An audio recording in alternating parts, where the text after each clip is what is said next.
Welcome to the RASopathies Network webinar. Let's start by introducing ourselves, the RASopathies Network. Our mission is to advance research to improve the quality of life for RASopathies families by bringing together families, clinicians, and scientists. So this is one of our events that does just that. Slide. We'd like to introduce you to our board of directors. I'm the president. Beth is secretary. Lee Johnson is at large. He's in the room with us. Bruce Deckman is our treasurer, and Cara Borian is also at large. We'd like to take this opportunity also to thank Elizabeth Parker and her family for the 4.5 years of invaluable work she did to raise awareness of the RASopathies, including our social media outreach, graphic design skills, and fundraising for the University of Pennsylvania Medical School's $1 Million Bike Ride event, which we acronym to MDBR, to fund RASopathies research. And we'd also like to thank Lisa Schill, Max, and their family for almost 8 years of energy, bringing with her her connections to pharmaceutical companies that started with New Jersey Rare, and being at the ground floor when the $1 Million Bike Ride was an idea, shepherding over $500,000 in RASopathies research grant funding. We wish both Elizabeth and Lisa well as they move on to their new horizons.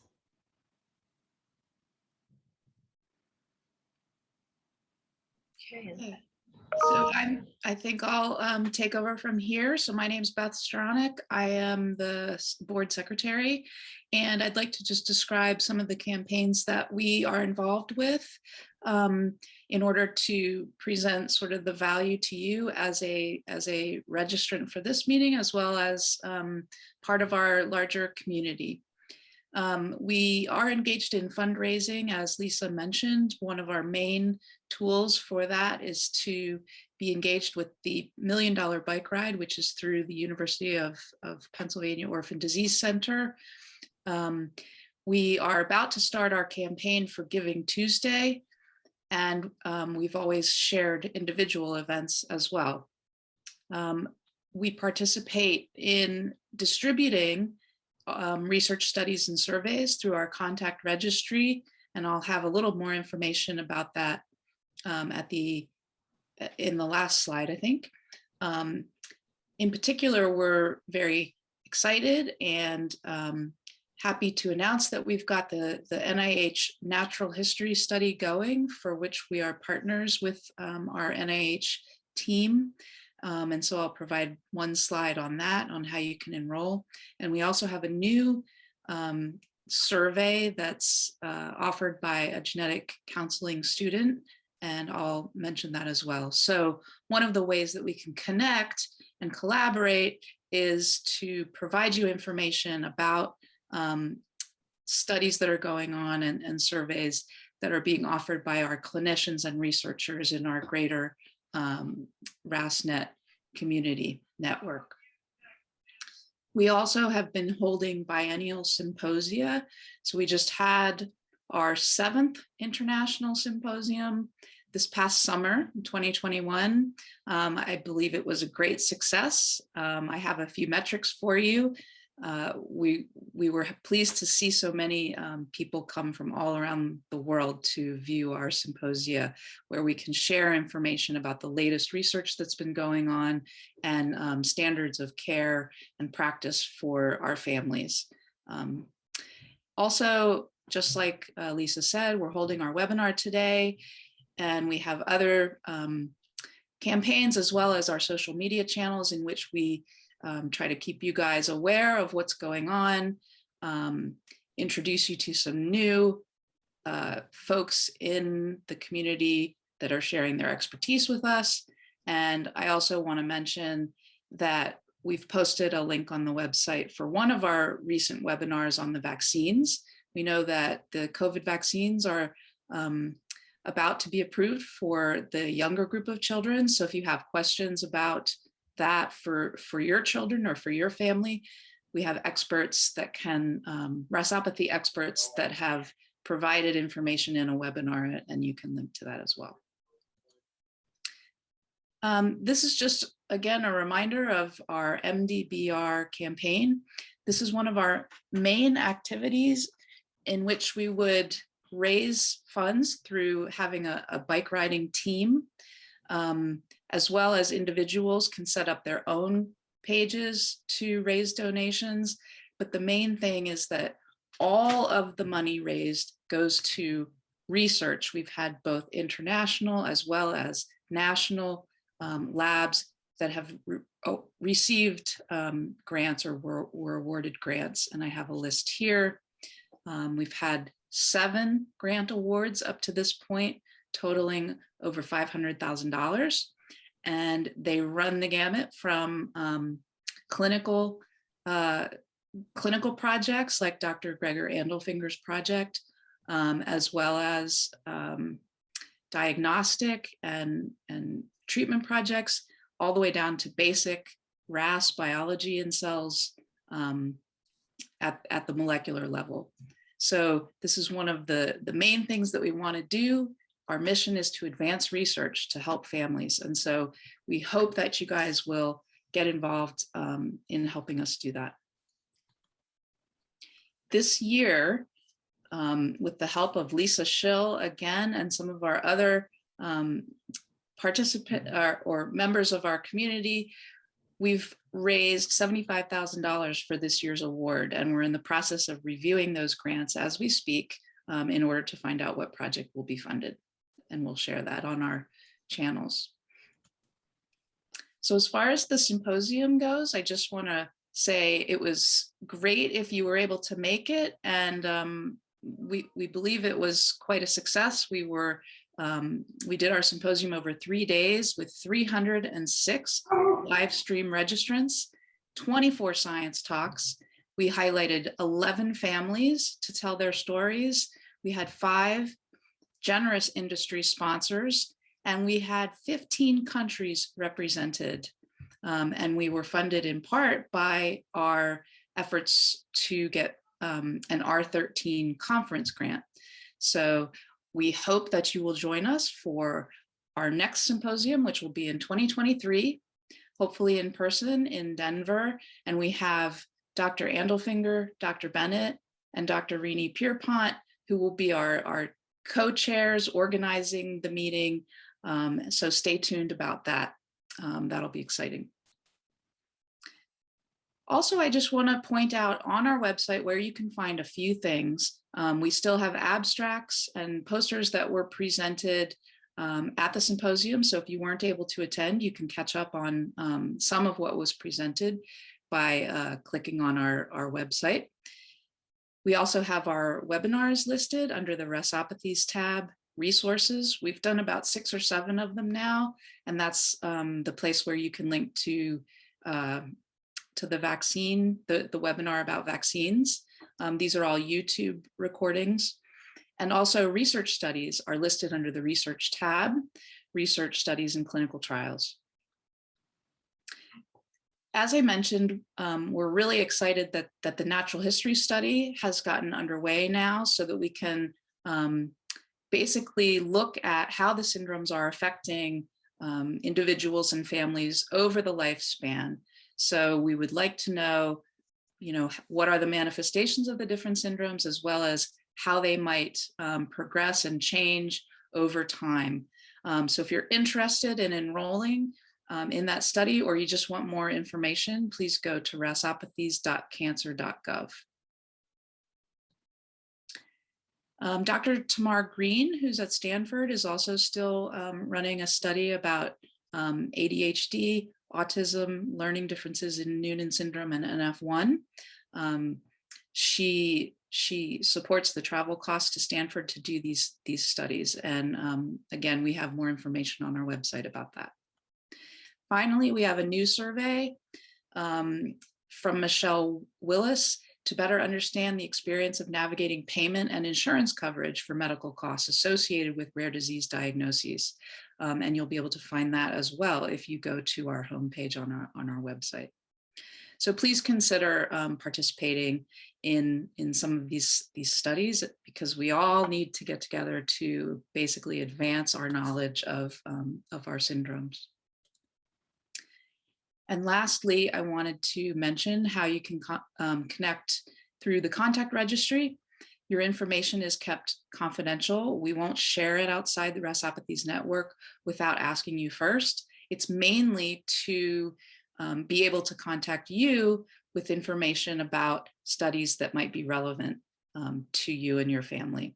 And we currently have 74 families registered, which we're really excited about, spanning almost all the different syndromes and different genes. And if you email info@rasopathiesnet.org, you can let us know that you're interested in joining. We'll ask you to basically send some demographic information and your syndrome indication. Other than that, we don't ask for medical or clinical information.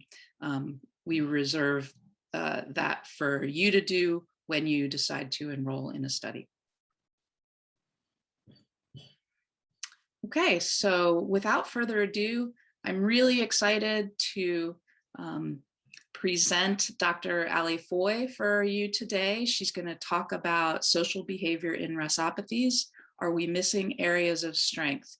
And after her presentation, we'll have time for a Q&A session with Alli and Dr. Rini Pierpont. Let me tell you a little bit about Dr. Foy. She is a pediatric neuropsychology postdoctoral fellow at the University of Minnesota. She is part of the MIND group, which stands for Minnesota Investigators of Neurodevelopmental Disabilities, headed by Dr. Rini Pierpont. Dr. Foy received her PhD in school psychology from the University of Wisconsin-Madison and completed a pediatric clinical psychology internship in the Department of Pediatrics at the University of Minnesota Medical School, where she is currently. So I'll let her take it away, and I'll stop screen sharing. Thanks.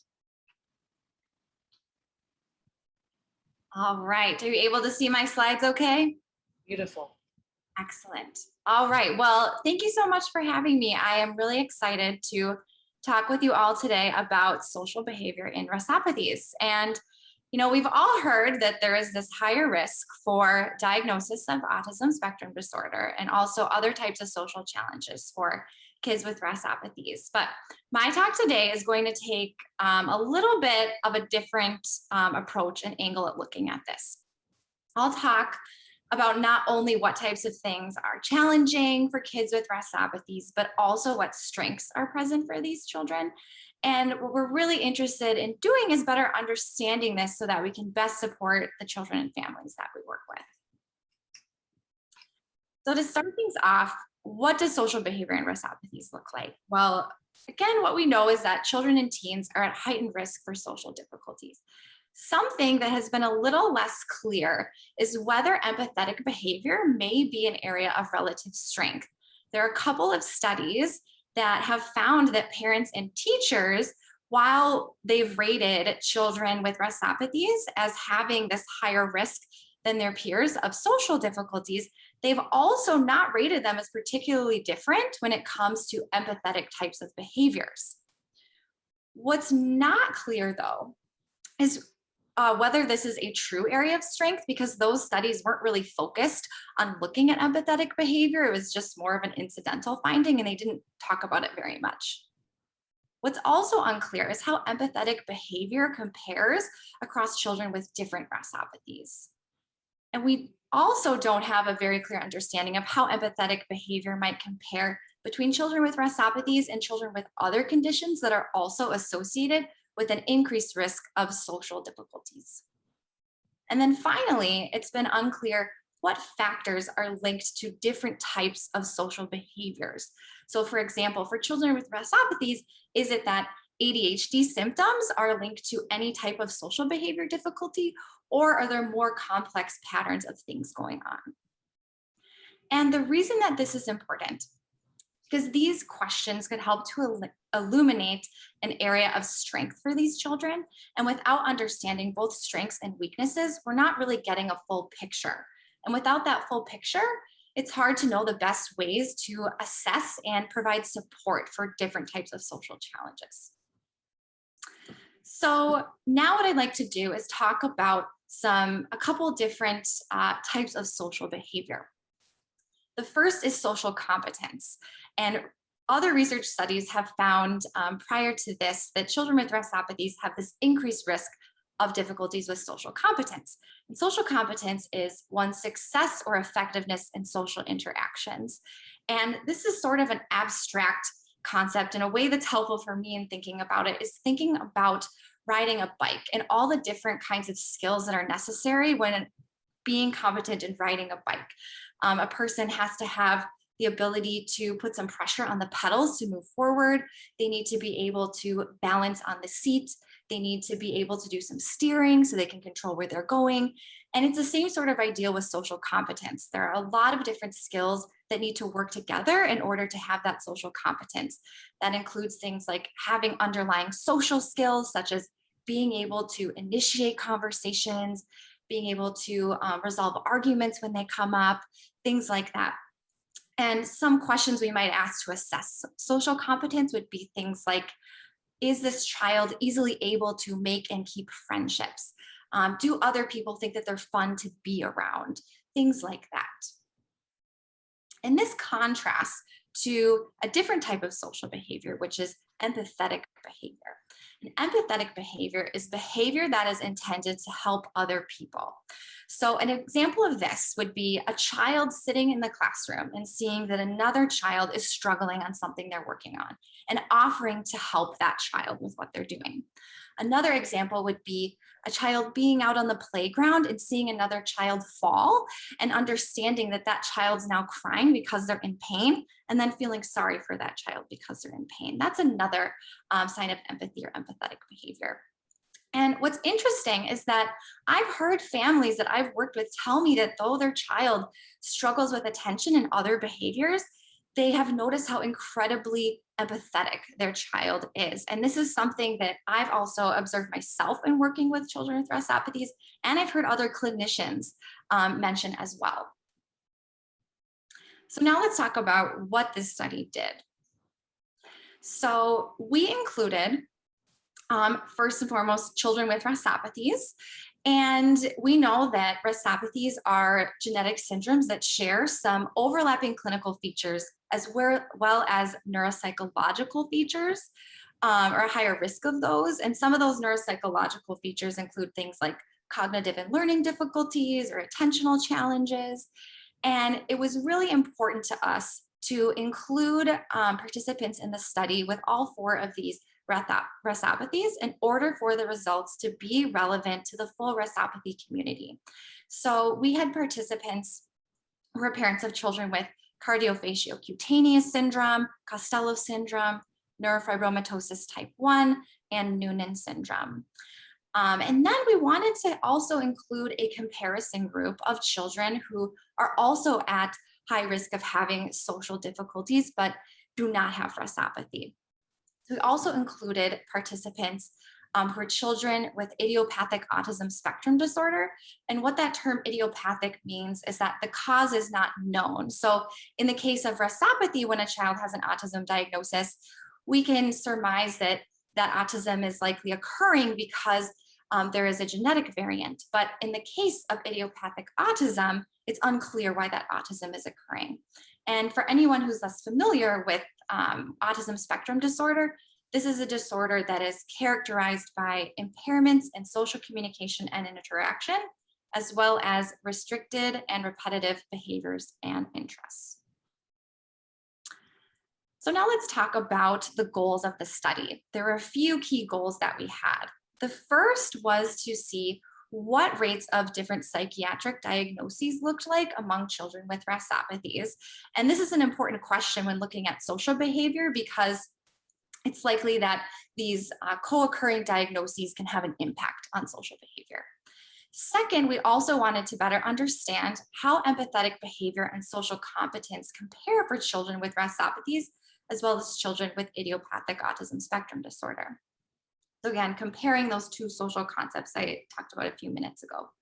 The third question was, what psychological factors seem to influence these different types of social behavior? And then lastly, we wanted to know, what do social behaviors, these patterns, look like for children with RASopathy who also have an autism diagnosis. Is that pattern the same as for children who don't have an autism diagnosis? So here is a visual model of the main thing we're interested in looking at in the study. So we were interested in the relationship between empathetic behavior and social competence, the two things on the right-hand side, and how these three different psychological factors might impact parent ratings of these two types of social behavior. So these factors we're interested in looking at further were symptoms of hyperactivity and inattention, or in other words, ADHD symptoms, emotional symptoms, and this includes symptoms of anxiety and mood disturbance, and then thirdly, communication skills. Here are the different questionnaires that parents and caregivers completed. They completed a background questionnaire, and this was used to gather some demographic information about the child and their family, as well as those psychiatric diagnoses that I mentioned. And then we also asked parents to complete the Gopher Kids, which was used to gather information about communication skills. They also completed the SEERS, which is a measure that is specifically designed to focus on strengths. And this is what we use to gather information about social competence and empathetic behavior. So it was two different types of social behavior we wanted to learn about. And then lastly, they also completed the SDQ, which is a questionnaire that looks at emotional symptoms, hyperactivity, inattention, and then also some additional social focus skills. And in looking at these, we were able to look at how children compared to each other, as well as how children compared in their scores relative to children without genetic or neurodevelopmental differences. So who participated in the study? Participants were parents of 277 children and adolescents between 3 and 17 years old. We had 180 parents of children with RASopathies participate and 97 parents of children with idiopathic ASD. And if you look on the right-hand side of this screen, you can see a figure where I have this laid out a little bit further. So we had 71 parents of children with NF1, 73 parents of children with Noonan syndrome, 41 parents of children with CFC syndrome, and 18 parents of children with Costello syndrome. And I want to mention as well that participation in the study was entirely electronic, and this allowed for us to include many more participants in the study than we would have been able to otherwise. In fact, we're able to have parents in other countries outside of the United States participate as well, including Australia. So now let's move on to the results. So for our first question, how do rates of psychiatric diagnoses compare among children with RASopathies? Here is what we found for 4 psychiatric diagnoses. This includes autism spectrum disorder, ADHD, anxiety, and depression. And we did see that many children had been diagnosed with autism spectrum disorder, with rates being the highest amongst children with NF1 and CFC syndrome. And rates were fairly consistent with other research, though the rate for Costello syndrome was a little bit lower than expected. We also saw that many children were diagnosed with ADHD. Close to half of the participants with NF1 were diagnosed with ADHD, and about a fourth of children with Noonan syndrome were diagnosed with ADHD, and rates were a little lower for CFC syndrome and Costello syndrome. And then anxiety, again, we see quite a few children had anxiety diagnoses. And the rates that we found overall were actually a little higher than what prior studies have found. And then with depression, what was interesting is no children with CFC syndrome or Costello syndrome who participated have been diagnosed with depression. About 1 in 10 children with NF1 have been diagnosed with depression, and then about 1 in 20 children with Noonan syndrome. And I was really surprised in looking at the other research literature on rates of depression in children with RASopathies, and it's shockingly limited. There's really not many studies that report rates of diagnosis of depression. So now moving on to what we found for that second question. How do empathetic behavior and social competence compare for children with RASopathies and children with idiopathic autism? Here are the results for this question. So If you look at the top of this figure, you'll see the results for the RASopathy group. If you look at the bottom, you'll see the results for the idiopathic autism group. And the blue boxes represent the results for social competence, whereas the red boxes represent the results for empathetic behavior. And the bold line that's in the middle of these boxes tells us where the median is, or in other words, where the middle child in that group lands if we were to line them all up in order based on their scores. And if you look for empathetic behavior for the RASopathy group, that line is falling within the average range, but that middle child for the RASopathy group for social competence is falling in the below average range. And there's quite a big gap between where those two lines land. Basically, what that tells us is that empathy is a relative strength for children with RASopathies. And then if we look at the results for the idiopathic autism group below, we see that those two bold lines are both falling within the below average range, and there's really not much of a difference between them. So that tells us that relative strength in empathetic behavior really isn't present for children with idiopathic autism. So this shows us that there's somewhat of a different pattern in these social strengths and weaknesses for children with RASopathy as compared to another condition in which social behavior is impacted. And here we wanted to break things down a little further to see what this pattern looked like when we compare across the different RASopathies. And what's really interesting is that for each of the different RASopathies included in the study, we see the same pattern of this relative strength in empathetic behavior. And now I want to move on and talk about what factors did we see that potentially impact these different types of social behavior. So for social competence, what we saw was that both children with RASopathies and children with idiopathic autism, those who had stronger communication skills and fewer symptoms of hyperactivity and inattention, were rated as showing more social competence. For children with RASopathies, those who had fewer anxiety and mood symptoms also had stronger social competence. So for the RASopathy group, all three of those factors that we were looking at contributed to parent ratings of social competence. Then, with regard to empathetic behavior, again, we saw that for both groups, stronger communication skills and fewer hyperactive and inattentive symptoms were linked to stronger empathetic behavior scores. But in this case, there's another difference when we look at emotional challenges.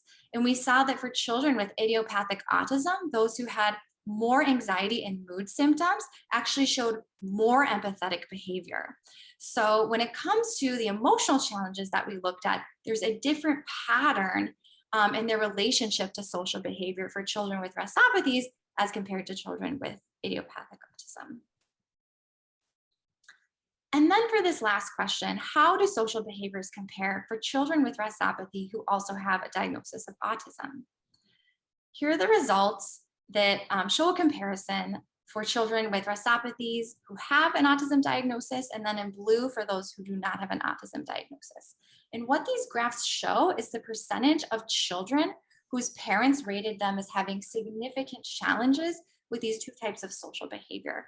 So on the left, you see empathetic behavior. And basically what this shows is that children with RASopathy who had an autism diagnosis were about 5 times as likely as those without an autism diagnosis to be rated as by parents as having significant challenges with empathetic behavior. And then if you look at the results for social competence, again, we see children who have an autism diagnosis are much more likely to be rated by parents as having significant challenges with social competence. And we also saw that children with RASopathies who had an autism diagnosis were more likely to have emotional challenges and higher symptoms of hyperactivity and inattention. They were also more likely to have communication difficulties than those without an autism diagnosis.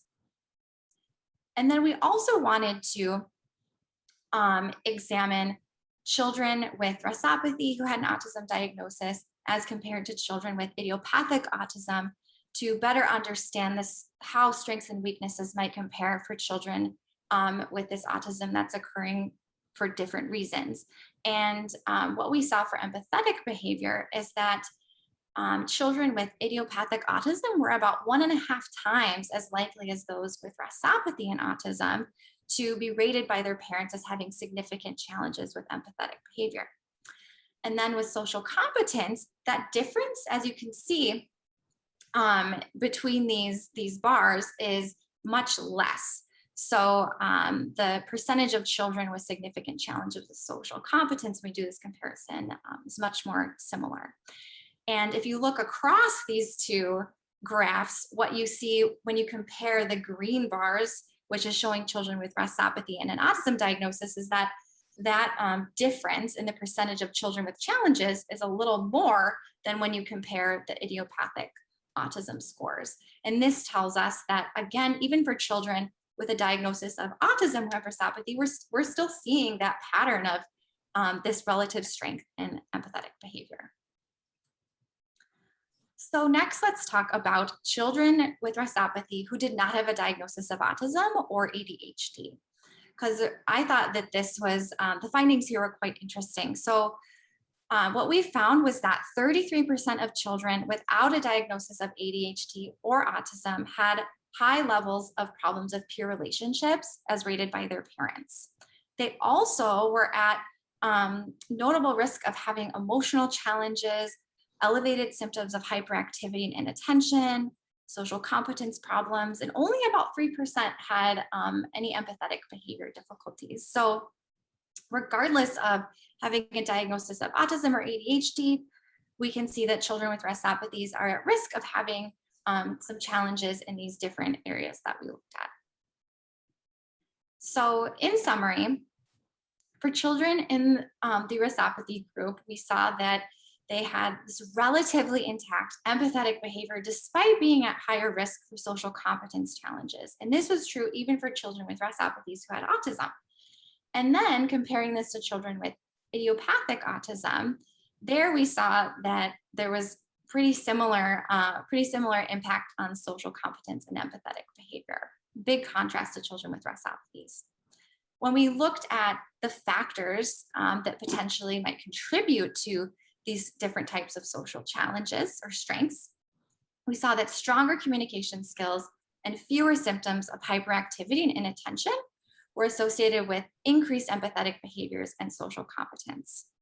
Where we saw differences between these two groups was for children with RASopathies, fewer emotional challenges were associated with stronger social competence.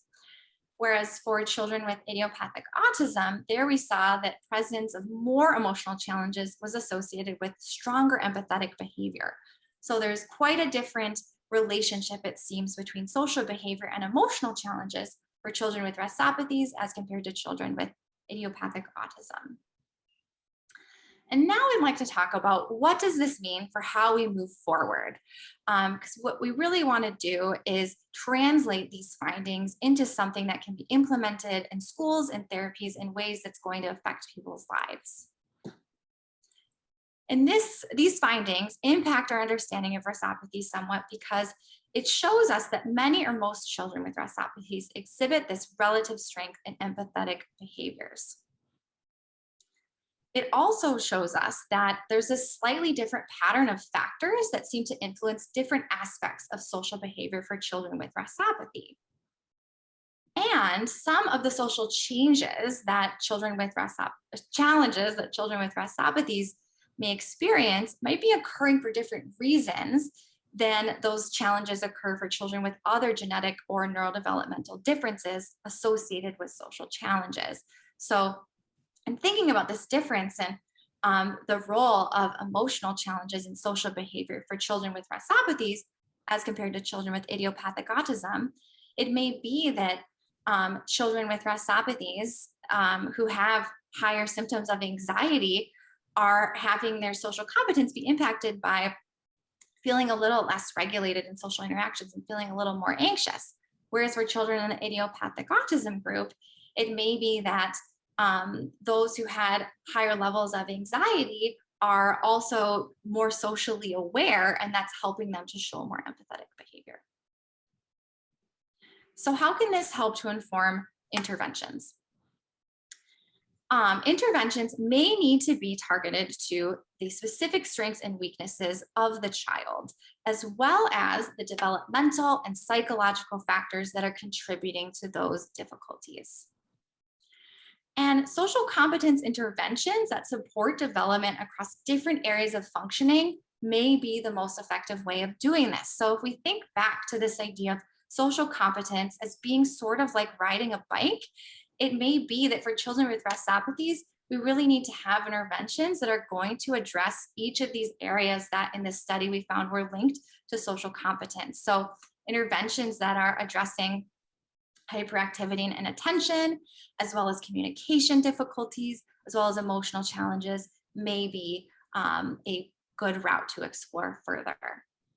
And then finally, we found that there's this relative strength in empathy. So let's leverage that strength. Let's reinforce it and let's attend to it because strengths are very important as well.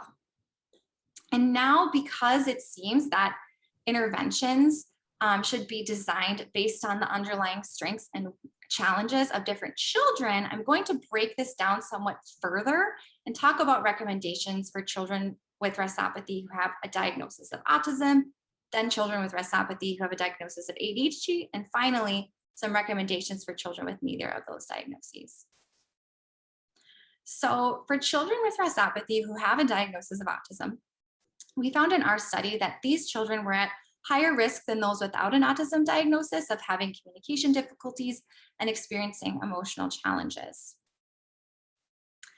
And we think that intensive behavioral interventions that have an emphasis on improving communication skills, as well as adaptive skills, and adaptive skills are the skills that are necessary for a child to complete tasks and engage independently in daily life. So interventions that have a focus on those things may be most effective for children with RASopathies who have an autism diagnosis. And one thing that's interesting is taking the results that we found together with some other research, particularly focused on children with CFC syndrome and Costello syndrome.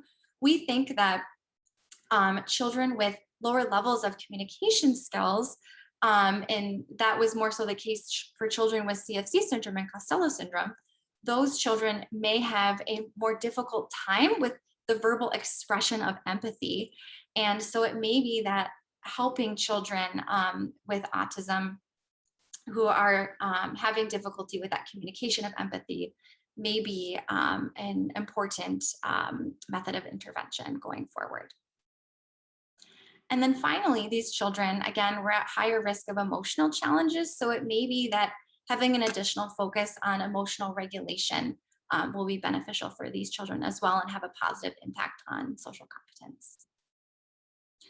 And then next, thinking of children with RASopathy who have a diagnosis of ADHD, we know that in RASopathy, ADHD typically comes in the form of the inattentive subtype as opposed to really struggling more so with like hyperactivity and impulsivity. And interestingly, interventions in the past have found that a focus on attentional control can have a positive impact on social competence. So if we think about a child with ADHD in social interactions, they may have a difficult time because they're having trouble really focusing their attention on what the other person is saying and responding appropriately. And so interventions that help children to be able to focus their attention more so in interactions may really help their social competence when they have ADHD. And then finally, for children who do not have a diagnosis of autism or ADHD, again, results showed us that RASopathy is associated with increased risk of difficulties with peers outside of an ADHD or autism diagnosis. And this tells us that we want to make sure that children are screened for these difficulties and provided interventions as needed, regardless of whether they're meeting clinical criteria for ADHD or autism spectrum disorder. And it may be that in some cases, those children are not getting interventions for social skill difficulties because they're not over like a cutoff that their schools or other providers are looking at for some of these difficulties. So it's really important that these areas are monitored. And then finally, what's next from here? So this study offers support for strengths-focused approaches to research moving forward. And again, if we don't have an understanding of strengths as well as weaknesses, we really aren't getting a full picture of going on. And without that full picture, it's hard to design the best interventions possible and to figure out the best ways to support children and families. And next from here, there's quite a few studies at this point that have examined social behavior in RASopathies. And so from here, we really need to start RASopathy-specific intervention trials that are going to put some of these strategies into practice so that we can see whether or not they really are effective for these children. I also think that development of additional measures, particularly tools that look at social behavior for children who have lower levels of communication abilities, is going to be important. So development of additional measures that are going to be more appropriate for all children with RASopathies. And then also tele-research studies, I think, hold promise. And especially in this last year where we're all relying a lot on technology, I think that continuing to utilize these electronic methods of gathering data are going to be really promising. Again, we're able to include so many participants in the study because we collected information electronically. So I think continuing to utilize that will be important. And then finally, direct observation and measurement of behavior will be helpful as well going forward. Again, these results were based entirely on parent ratings, which is extremely valuable. And it will be even more valuable if we can pair that with direct measurement and observation of how children engage in their daily social interactions. So for example, can we measure this strength and empathy when we directly observe behavior, just as we see it in parent ratings of behavior? And now at this point, I would love to go ahead and open things up for any questions or any thoughts or reflections that anyone has. Okay, so Alli, I'll start. do you want to stop your screen sharing and then we could have a gallery view, or stop sharing? Sorry. Oh, no, that's great. Excellent. Thank you. That was a really awesome talk, and I appreciate your beautiful slides. They were easy to read and to see, so well done. Go ahead, Lisa. So I was interested in the discussion about social competency, especially with Costello syndrome. Among our parents, we talk about how our kids make friends easily, and interestingly, what kind of comes up is that they make friends with children with ADHD. About 3 or 4 or 5 of us. It's like, oh yeah, me too. So that's kind of curious and interesting, especially as you're doing the research with that. I also had a question about, we know in Costello syndrome that boys, there is a difference between boys and girls, and I don't know about the other RASopathies, where boys are generally more affected than girls. And I was wondering if you had a large enough population of each to notice any difference between the sexes. Yeah, that's an excellent question. One thing that we did see was that, and this is, it gets a little complicated because there's so many different groups in the study, but when we looked at all children with RASopathies and with regard to gender differences, we did see that what was interesting actually was that girls were more likely to struggle with inattention and hyperactivity, which wasn't something that was found in the prior research. So we weren't sure if that had something to do with the specific measures that we used or our sample, but that was one of the differences that we saw with regard to gender. And then, and I don't think that we looked at breaking it down in further into the individual RASopathy groups. I don't think we looked at gender, but now that you're bringing this up, I want to, so thank you. Go back and look. I actually have a question as well. One thing I didn't see that you shared, but I was curious. What were the age ranges of the children that you looked at, and were you asking whether the children were taking medication for their ADHD or anything else, and how did that play into it? Great questions. So we had participants between age 3 and 17 included, and then it ended up differing a little bit when you break it down by all the different groups. So we had I think overall the average age was each group was between 8 and 10 across all of them. And then, sorry, remind me of your second. Oh, just if you were aware if they were taking medication for ADHD or not. Mm-hmm. You know what? I don't think that we asked that in the questions, and I think that's something that Dr. Pierpont and I both had noticed at some point. We're like, we should have asked that question. So yeah, great. I wonder if that affects. I mean, do you know if that affects social behavior and empathetic behavior? Yes. Yes. Research definitely supports that children with, higher levels of hyperactivity and inattention are going to benefit in their social interactions typically when they take ADHD medication.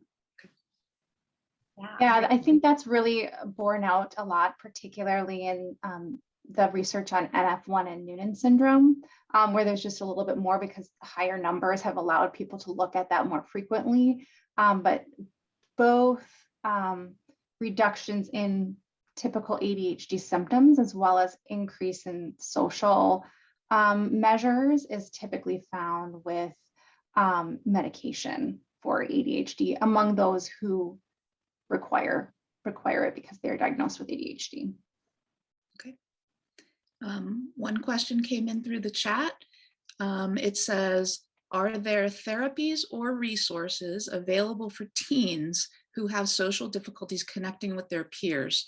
And yes, I would like to echo that, because that was another one of my questions, is where do we find these resources or interventions, or do they exist?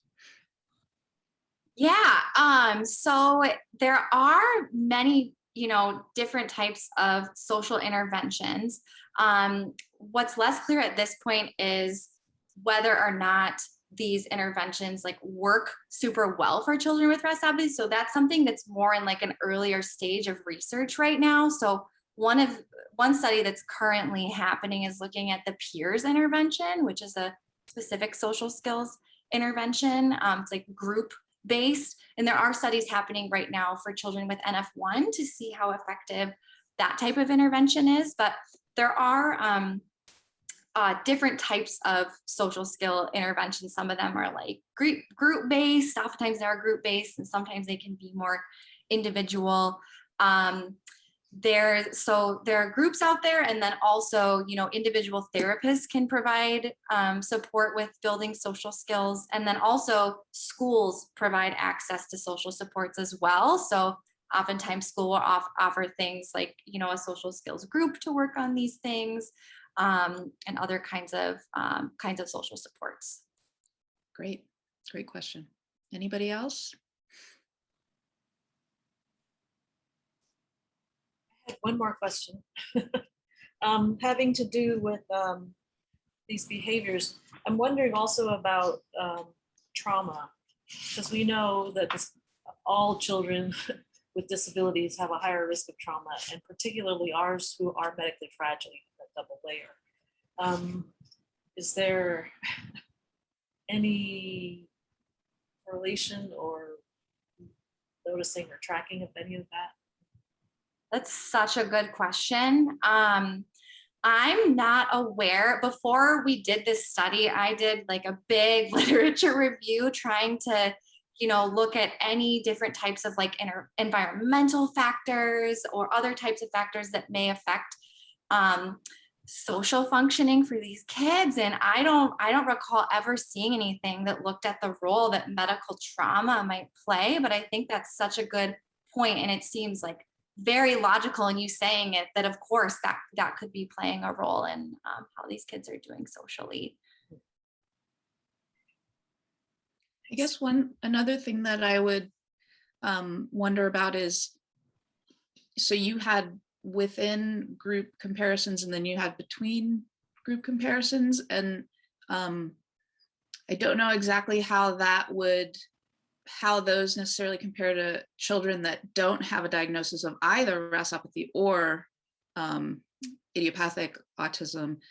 And I guess my other observation from your slides was that the relative strength in empathetic behavior in kids with RASopathy still comes out average, right? So it's not like they're necessarily above average in terms of empathy. So so that was just a curious observation as well. So I guess it's just relative to being sort of below average of empathy. So anyway. Yeah, so in like calculating these scores and figuring out how to like label where children overall are landing, we are comparing them to children who don't have RASopathy, like the population that was used in developing these measures. And so, yeah, so what we found was that children with RASopathies were average relative to children without RASopathies, basically. And what's interesting, though, is that actually 11% of children with RASopathies did have above average empathy scores. And the percentage for the idiopathic autism group was 3%. So we saw a difference there as well. But I think it's a great point. It's so interesting to think about how they might have difficulties with social competence, but yet be able to respond with empathy, which is a social, has to have social cues, right? Mm-hmm. So do you want to talk about that a little bit more?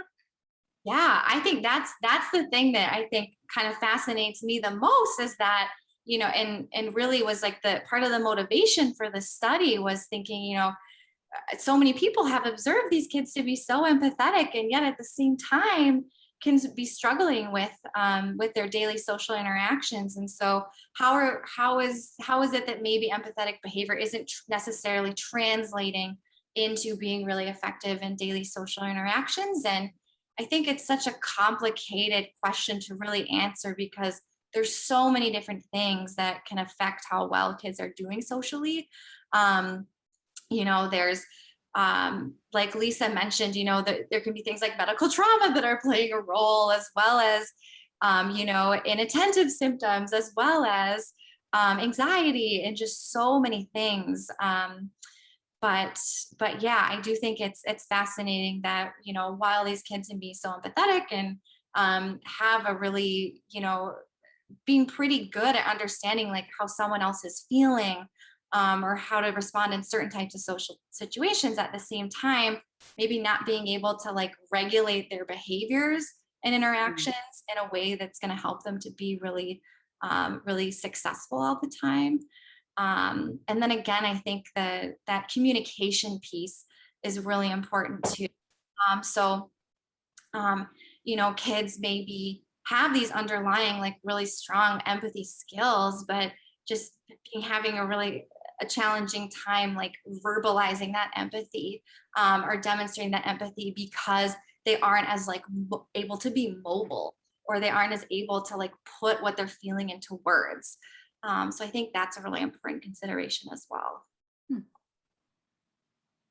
Yeah, and the other thing I would reflect on too is, you know, we're pediatric neuropsychologists here, so I'm very interested in people's thoughts about, you know, like how does this relative kind of pattern of having empathetic strengths, you know, affect people or impact people as they transition and become adults. And, you know, certainly as someone who's attended a lot of RASopathy meetings and meeting a lot of adults with RASopathies, it sort of has rung true for me what Alli found in the sense of knowing many empathetic individuals with RASopathies, and just having that experience myself, and then finding out the results of Alli's study. I thought that was very very interesting, and could translate into thinking about where people want to go, and be able to utilize their strengths in the things that they do as adults as well.